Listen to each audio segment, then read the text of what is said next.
حضرت صہیب رومی رضی اللہ تعالیٰ عنہ فرماتے ہیں کہ رسول اللہ صلی اللہ علیہ وآلہ وسلم نے فرمایا کہ تم میں سے پہلے لوگوں میں ایک بادشاہ گزرا ہے، اس کے پاس ایک ساحر تھا، یعنی جادوگر تھا۔ جب وہ ساحر بوڑھا ہو گیا تو اس نے بادشاہ سے کہا کہ میں بوڑھا ہو گیا ہوں، مجھے ایک ہوشیار لڑکا دیا جائے تاکہ اس کو سحر کا علم سکھا دوں۔ چنانچہ بادشاہ نے اس کو ایک لڑکا علم سحر سیکھنے کے لیے دے دیا۔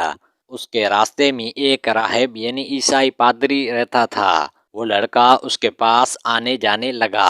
اس کو راہب کی باتیں اچھی لگنے لگیں۔ جب بھی ساحر کے پاس جانے کے لیے نکلتا تو اس راہب کے ہاں ضرور جاتا اور اس کی صحبت میں بیٹھتا، اور جب ساحر کے پاس پہنچتا تو وہ اس کو دیر سے آنے پر مارتا۔ لڑکے نے راہب سے اس بات کی شکایت کی تو راہب نے کہا کہ جب تجھے ساحر سے کوئی خطرہ ہو تو کہہ دیا کرو کہ میرے گھر والوں نے مجھے روک لیا تھا، اور جب گھر والوں سے ڈر ہو تو ان سے کہہ دیا کرو کہ ساحر نے مجھے روک لیا تھا۔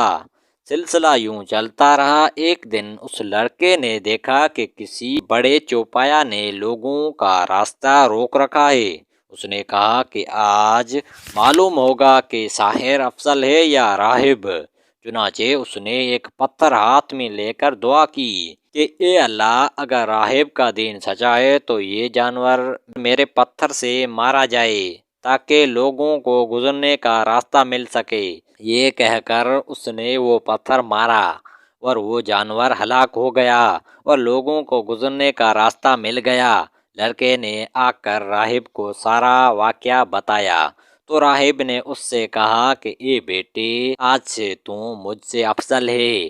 میں دیکھ رہا ہوں کہ تو اپنے کام میں انتہا کو پہنچ چکا ہے، اور عن قریب تو ایک آزمائش سے دوچار ہوگا۔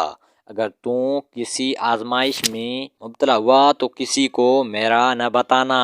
وہ لڑکا پیدائشی اندھے اور برس کے مریضوں کو ٹھیک کر دیتا تھا اور لوگوں کا دیگر امراض یعنی بیماریاں بھی علاج کرتا تھا۔ بادشاہ کے ایک مصاحب نے اس کے متعلق سنا جو کہ نابینا تھا، تو بہت سے ہدیے اور تحفے لے کر اس کے پاس آیا اور اس سے کہا کہ اگر تو مجھے شفا دے دے تو یہ سب کچھ تیرے لیے ہوگا۔ لڑکے نے کہا کہ میں کسی کو شفا نہیں دیتا، شفا تو اللہ تعالیٰ ہی دیتے ہیں۔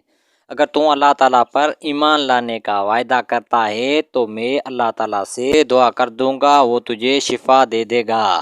وہ آدمی ایمان لے آیا تو اللہ تعالیٰ نے اس کو شفا دے دی۔ پھر وہ اپنے بادشاہ کے پاس آیا اور اس کے پاس اس طرح بیٹھا جیسے پہلے بیٹھا کرتا تھا۔ بادشاہ نے اس سے پوچھا کہ یہ تیری بینائی کس نے لوٹائی؟ اس نے کہا کہ میرے رب نے میری بینائی لوٹائی ہے۔ بادشاہ نے کہا کہ کیا میرے سوا بھی تیرا کوئی رب ہے؟ اس نے کہا کہ ہاں، میرا اور تمہارا رب اللہ ہے۔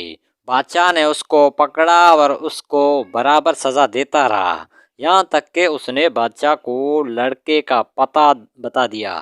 چنانچہ لڑکے کو لایا گیا۔ بادشاہ نے اس سے پوچھا کہ اے بیٹے، تم اپنے شہر میں اس کمال کو پہنچ گئے ہو کہ بادشاہی اندھوں اور برس کے مریضوں اور دوسرے لا علاج مریضوں کو ٹھیک کر دیتے ہو؟ لڑکے نے جواب دیا کہ میں کسی کو شفا نہیں دیتا، شفا تو اللہ تعالیٰ ہی دیتے ہیں۔ بادشاہ نے اس کو پکڑا اور اس کو برابر سزا دیتا رہا تاکہ اس نے راہب کا پتہ بتا دیا۔ چنانچہ راہب کو لایا گیا اور اس سے کہا گیا کہ تو اپنے دین سے پھر جا۔ اس نے انکار کیا۔ بادشاہ نے ایک آرا منگوایا اور اس کے سر کے بیچ میں رکھ کر اس کو چیر دیا اور اس کے 2 ٹکڑے زمین پر گر پڑے۔ پھر بادشاہ کے اس مصاحب کو لایا گیا اور اس کو بھی اپنے دین سے پھر جانے کا حکم دیا گیا۔ اس نے بھی انکار کیا۔ چنانچہ اس کے سر کے بیچ میں آرا رکھ کر اس کو چیر دیا گیا جس سے اس کے دونوں حصے زمین پر گر پڑے۔ پھر اس لڑکے کو لایا گیا اور اس کو بھی اپنے دین سے پھر جانے کا کہا گیا، لڑکے نے بھی انکار کیا تو بادشاہ نے اس کو اپنی ایک جماعت کے حوالے کر کے کہا کہ اسے فلاں پہاڑ پر لے جاؤ اور اس کے اوپر چڑھاؤ۔ جب پہاڑ کی چوٹی پر پہنچ جائے تو دیکھو کہ اگر یہ اپنے دین سے پھر جائے تو چھوڑ دو، ورنہ اس کو وہاں سے گرا دو۔ چنانچہ وہ لوگ اس لڑکے کو لے گئے اور پہاڑ کے اوپر لے جا کر گرانے لگے۔ اس لڑکے نے کہا کہ اے اللہ، تو مجھے ان لوگوں سے بچا جیسے تو چاہتا ہے۔ چنانچہ وہ پہاڑ ہلنے لگا اور وہ سارے اس سے گر کر ہلاک ہو گئے۔ وہ لڑکا صحیح سالم بادشاہ کے پاس چلا آیا۔ بادشاہ نے اس سے ان لوگوں کے متعلق پوچھا کہ وہ کہاں رہ گئے۔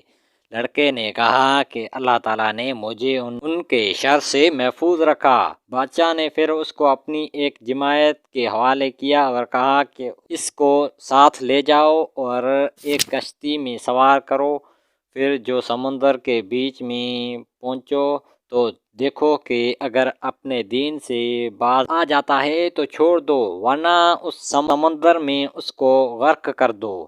چنانچہ وہ لوگ اس کو ساتھ لے گئے۔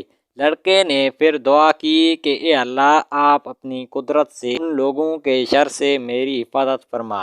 چنانچہ وہ کشتی ہی الٹ گئی، سب غرق ہو گئے اور لڑکا صحیح سالم واپس چلا آیا۔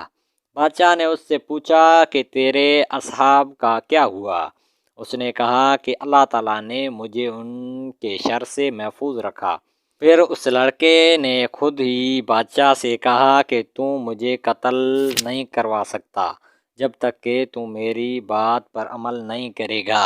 بادشاہ نے کہا کہ وہ کیا بات ہے؟ لڑکے نے کہا کہ ایک کھلے میدان میں لوگوں کو جمع کرو اور مجھے کھجور کے ایک تنا پر لٹکاؤ، پھر میری ترکش سے ایک تیر لو اور پھر اس تیر کو کمان کے بیچ میں رکھ کر بسم اللہ کہہ کر چلاؤ، اس طرح میں مر جاؤں گا۔ چنانچہ بادشاہ نے ایک وسیع میدان میں لوگوں کو جمع کیا اور اس کو کھجور کے ایک تنا پر لٹکایا، پھر اس کے ترکش سے ایک تیر لے کر اس کو کمان کے بیچ میں رکھ کر کہا بسم اللہ رب الغلام، اللہ کے نام سے جو اس لڑکے کا رب ہے، پھر اس تیر کو چلایا تو وہ تیر سیدھا جا کر اس کی کمٹی پر لگا۔ اس نے اپنا ہاتھ کمٹی پر رکھا جس جگہ پر تیر لگا تھا اور پھر مر گیا۔ اس عجیب واقعے کو دیکھ کر یکلخت لوگوں کی زبان سے نعرہ بلند ہوا کہ ہم سب رب کے غلام پر ایمان لاتے ہیں، ہم سب رب کے غلام پر ایمان لاتے ہیں، ہم سب رب کے غلام پر ایمان لاتے ہیں۔ کسی نے بادشاہ کو جا کر بتایا کہ آپ کو جس چیز کا خطرہ تھا وہ واقعہ ہو گیا۔ لوگ ایمان لے آئے۔ بادشاہ بڑا پریشان ہوا اور ارکان سلطنت کے مشورے سے بڑی بڑی خندقیں آگ سے بھروا کر حکم دیا کہ جو شخص اپنے دین سے نہیں پھرے گا اس کو آگ میں جلا دیں گے۔ چنانچہ بہت سے آدمی جلائے گئے۔ اس دوران ایک عورت جس کو گود میں ایک بچہ تھا، اس کو آگ میں گرنے سے ذرا ہچکچاہٹ ہوئی تو چھوٹا سا بچہ بولا کہ اماں جان صبر کرو کیونکہ آپ حق پر ہیں۔ اس واقعے کی دلیل ہے مسلم شریف، احمد اور ترمذی۔ معلوم ہوا کہ زمانہ قدیم کے بادشاہ اپنی ذاتی مصلحتوں کے لیے ساحروں اور کاہنوں کی خدمات حاصل کیا کرتے تھے۔ سحر ایک حقیقت ہے جس کی باقاعدہ اصول و قواعد موجود ہیں۔ جنگ و فساد کے موقع پر اپنی جان بچانے کے لیے جھوٹ بول دینا جائز ہے۔ اپنے عقائد و نظریات پر ثابت قدم رہنا چاہیے۔ اولیاء کرام کی کرامت کا اس بات ہوتا ہے جیسا کہ اہل سنت کا نظریہ ہے۔ اس حدیث سے یہ بھی ثابت ہوا کہ نیک مومن کی دعا ضرور قبول ہوتی ہے۔ بس اوقات اہل ایمان آزمائش سے دوچار ہوتے ہیں اور دشمن کی طرف سے ان کو طرح طرح کی تکالیف پیش آیا کرتی ہیں۔ خدا کی راہ میں جان کی بازی لگانا خودکشی میں قطعی طور پر داخل نہیں ہے۔ مومن کو اہل کفر سے بغض و عداوت ہوا کرتی ہے۔ اللہ تعالیٰ اپنے دوستوں کی حفاظت بھی فرمایا کرتے ہیں اور ان کے دشمنوں کو ان کے تابع کر دیا کرتے ہیں۔ معلوم ہوا کہ اللہ تعالیٰ کی راہ میں تکلیف آئے تو صبر سے کام لینا چاہیے۔ اس حدیث سے دعوت اللہ کی فضیلت بھی معلوم ہوئی اور یہ امر بھی ثابت ہوا۔ کہ داعی کو اپنی دعوت کی کامیابی کے لیے اپنی عزیز ترین چیز قربان کر دینی چاہیے۔ السلام علیکم پیارے دوستو، اسلامی نالج کے لیے ہمارا چینل سبسکرائب کریں، ویڈیو کو لائک کریں، شکریہ۔